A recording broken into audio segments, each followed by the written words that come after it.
Hey there everybody, it's Dan DeBon from the WJON newsroom with another edition of our Behind the Scenes series here with you today. And I gotta admit, I'm really excited for this one. Being a student at the university, we're gonna visit the tunnel system, the underground tunnel system at St. Cloud State University. It's really interesting because students haven't had access to these tunnels. They aren't allowed down there, and I believe it's been that way since the mid-70s. So we're gonna give you a behind the scenes, an exclusive look at the tunnel system at the university. So we'll check it out.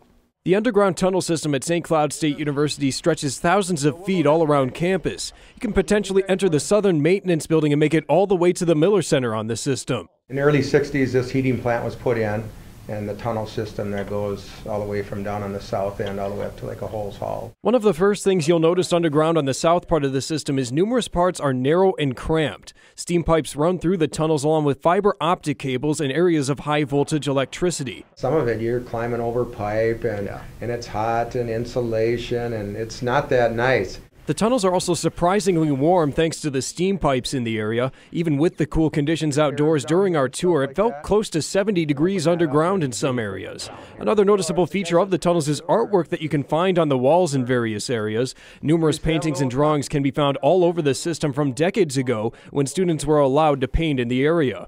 The underground tunnels were once open for students to use as an alternate way to get around campus during the cold winter months, but they were ultimately closed for students in 1974 for a variety of reasons. The tunnels aren't very well lit in many areas, creating a security concern for students, and also because of those high-pressure steam pipes and cables found throughout, that's something maintenance doesn't want students to touch or hurt themselves with. You could be walking for a ways and not ever see anyone down there.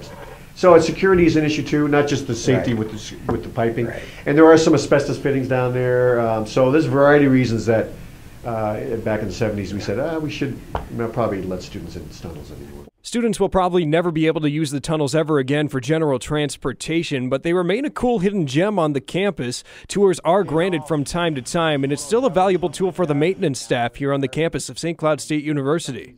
It's a great convenience for us. Not only do repairs, you're not out in the cold doing repairs, and when we add or do work in buildings and future projects, now they've got a route to run piping and they can tap into existing lines. So it's quite a convenience for us. Reporting from St. Cloud, Dan DeBon, WJON News.